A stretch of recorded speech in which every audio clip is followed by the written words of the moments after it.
O fundo subiu! Vou lá resgatar. Ih, a bolsa caiu. Vou aproveitar para aplicar mais então. Ai, ai. Oh, o fundo subiu!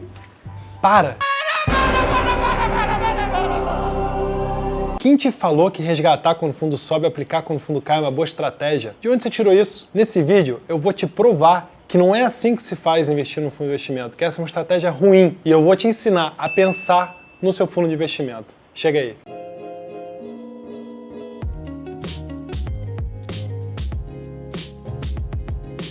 Você já deve ter lido ou ouvido falar dos estudos que mostram que o investidor, de forma geral, ganha menos dinheiro do que o fundo. Por quê? Pelas questões da finança comportamental, os investidores, na média, costumam resgatar quando o investimento cai e costumam aplicar quando o investimento sobe. É aquela coisa, né? A bolsa sobe, os fundos vão bem, entram na moda, todo mundo começa a contar pro vizinho que está ganhando dinheiro com ações e aí tem aquela correria atrás das ações. Meu Deus, calma, minha gente! O que é isso? E quando a bolsa cai, acontece o contrário. Tu começa a se espalhar aquele pânico, todo mundo começa a propagar o medo. E a galera sai fora dos fundos dos investimentos e com isso, no final do dia, o retorno da pessoa acaba ficando pior que o retorno do fundo, porque ela aplica quando está subindo e resgata quando está caindo. Só que o que a gente está falando aqui é o contrário disso. A gente está falando de você resgatar quando o fundo sobe e aplicar quando o fundo cai. Muita gente pensa, bom, se a outra coisa que é aplicar quando sobe e resgatar quando cai é ruim, então fazer o oposto disso, aplicar quando cai e resgatar quando sobe, é bom. E isso não é verdade. Intuitivamente pode parecer bom, só que quando você investe no fundo, você está atrás de assimetrias. E quando essas assimetrias existem, essa não é uma decisão boa para se fazer com o seu dinheiro. A decisão boa é você ficar investido sem olhar. Mas eu não vou ficar te contando isso, eu vou te provar matematicamente. E eu quero aproveitar e fazer um parênteses. Se você tem alguma dúvida, alguma questão de finanças, alguma questão de investimentos, que você não sabe a resposta, não tenta adivinhar. Vai para a planilha de Excel, simula e deixa a matemática te dar as respostas. Contra números, não há argumentos. Para chegar nessa conclusão, eu formulei um probleminha teórico e fiz diversas simulações para entender se é uma vantagem ou não você resgatar quando a cota sobe e aplicar quando a cota cai. Então, o que eu fiz é muito simples. Imaginei um período de investimento de 10 anos. Nesse período, o fundo tem uma volatilidade. Essa volatilidade ela é constante ao longo do tempo. O retorno do ano seguinte é um retorno aleatório que tem duas componentes. A primeira delas é a tendência. A tendência, quem vai dar é o Sharpe. Lembra que a gente falou sobre ele? Se você não viu ainda, dá uma olhada no vídeo aqui. E a outra componente é a componente aleatória. Então eu simulo diversos números aleatórios a cada ano e cada número aleatório desse gera um retorno que ele tem a componente do Sharpe mais a componente aleatória. Então, de outra forma, se um fundo tem volatilidade de 15% e ao longo desses 10 anos ele tem Sharpe de 1 e a taxa de juros livres de risco que a gente usou no problema é 5, refletindo o CDI de hoje em dia. Significa que o retorno médio desse fundo por ano, ao longo desse tempo todo, foi 15 mais 5 vezes o Sharpe, que é 1, foi 20. Então, o retorno desse fundo no ano seguinte vai ser uma variável aleatória com média de 20% e desvio padrão de 15%. Foi dessa forma que a gente simulou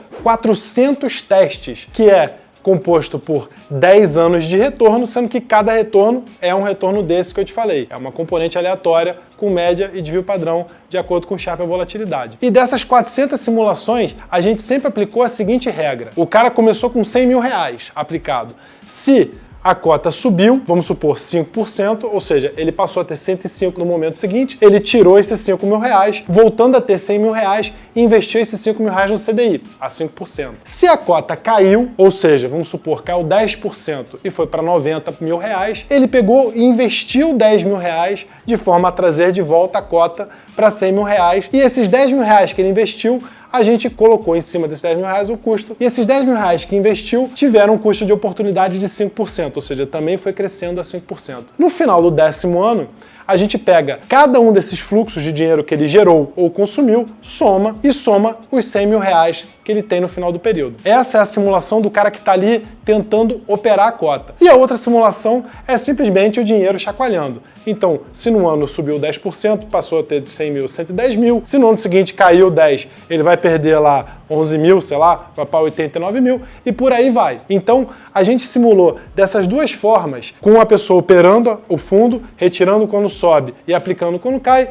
e da pessoa sem mexer na aplicação dela 400 vezes ao longo de 10 anos. Para entender, é vantajoso você fazer isso? E aí a gente, óbvio, que não usou só um Sharpe e um desvio padrão, e agora que eu vou te mostrar o resultado. A gente fez essas 400 simulações para um desvio padrão de 15% e diversos Sharps, ou seja, um fundo que tem Sharp de meio, um fundo que tem Sharp de 1, um fundo que tem Sharp de meio, um fundo que tem Sharp de 2. E a gente fez também para um Sharp de meio, que é um Sharp razoável, diversas volatilidades. Um fundo com vol de 2,5, 5, 7,5, 10, até 50. Vamos ver os resultados?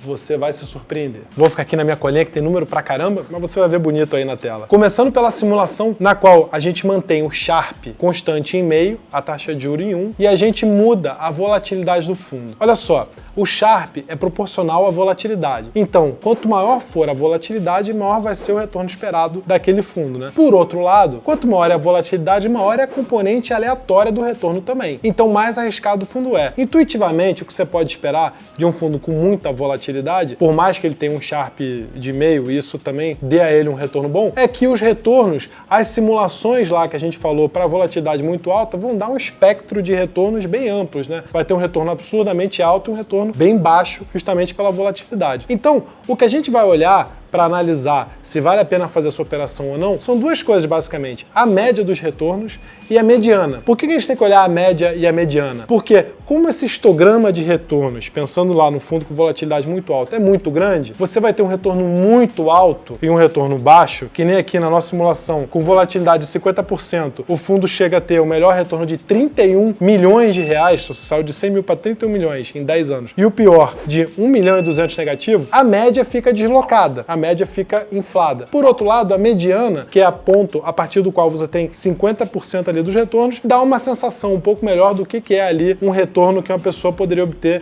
nesse cenário. Bom, veja só nesse exemplo. Um fundo que tem volatilidade de 20% com esse Sharp de meio gera um retorno médio de 400 mil reais dentre aquelas 400 simulações se você não mexer, ou seja, multiplica por 4 em 10 anos. Por outro lado, se você mexer, esse retorno médio cai para 289 mil reais. E a mediana, nesse mesmo exemplo, é 361 mil reais se você não mexer e 290 mil reais se você mexer. Agora, olha só como essa dispersão fica ainda maior quando você aumenta o nível de risco do fundo. Por uma volatilidade de 40%, os retornos médios, se você não mexer na sua aplicação, serão 936 mil reais, o retorno médio. Enquanto que se você mexer, é menos da metade, 412 mil reais. E a mediana, que aí já é bem mais baixa, dá, se você mexer, 545 mil reais e se você não mexer, 418 mil reais. Então, assim, esse exemplo mostra que com o Sharp fixo, mesmo o fundo sendo muito volátil, com volatilidade muito alta, não é vantajoso você mexer nas suas aplicações. Na média, o seu retorno vai ser maior se você deixar ele lá rolando solto do que se você tentar operar o fundo. Agora vamos para o segundo exemplo, que eu deixei por último, que é o exemplo com uma volatilidade constante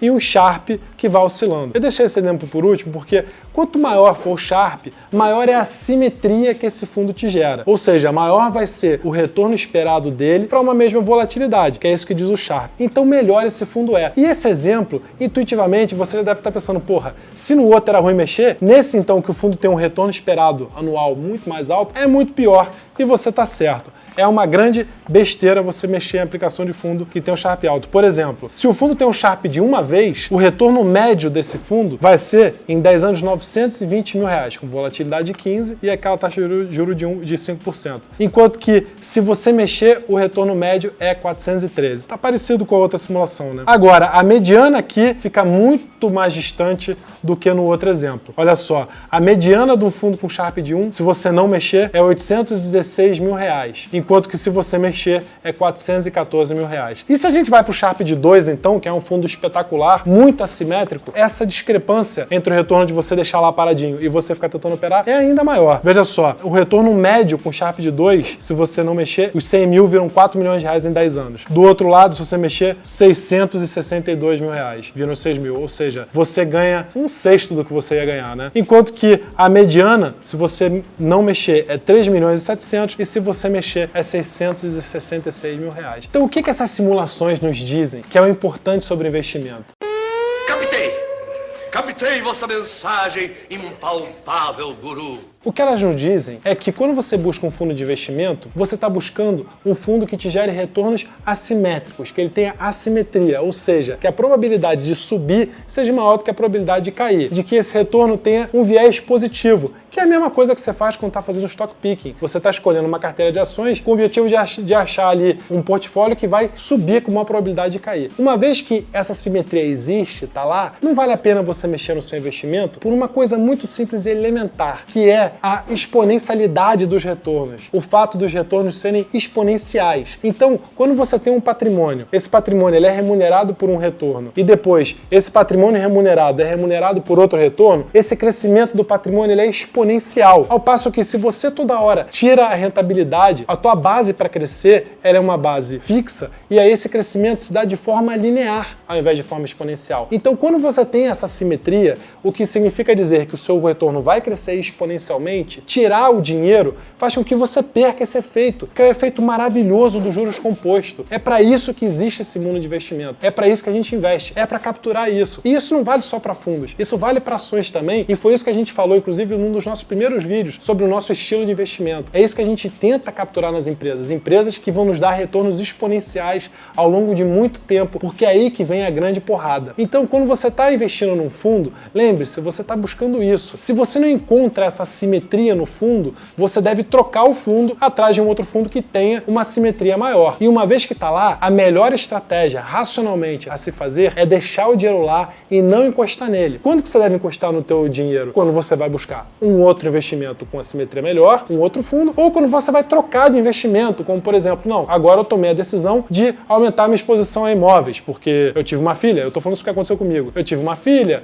porque eu acho que imóveis vai subir, então eu vou tirar um pouquinho de bolsa para botar um pouquinho em imóveis. Essa é uma mudança de alocação de portfólio. Agora, operar uma carteira, operar um fundo, jamais. Não faça isso. E como é que você vai encontrar um bom fundo para investir? Como é que você vai achar esses fundos que são assimétricos? É muito difícil você saber. Até porque uma coisa característica da estatística é que o que vale hoje não necessariamente vale amanhã. Um fundo pode ter apresentado uma grande assimetria de retorno no passado e no futuro não ter mais essa assimetria. Só que o futuro, a Deus pertence, você não consegue prever e a única coisa que você tem para te guiar é o passado. Então uma forma de você buscar um fundo que te gere assimetria é buscar aqueles fundos que estão há muito tempo no mercado. Porque aí tem um viés de sobrevivência claro, uma coisa darwiniana, que se o fundo existe há muito tempo, é porque tem muita gente investida lá, muita gente feliz e satisfeita, o que quer dizer que esse cara dá dinheiro. Gostou desse vídeo? Deixa aí o seu like, se inscreve no canal e manda aí a sua pergunta sobre o que quiser. Vamos explorar esse tema e outros que vocês tiverem a ideia. Valeu, um abraço.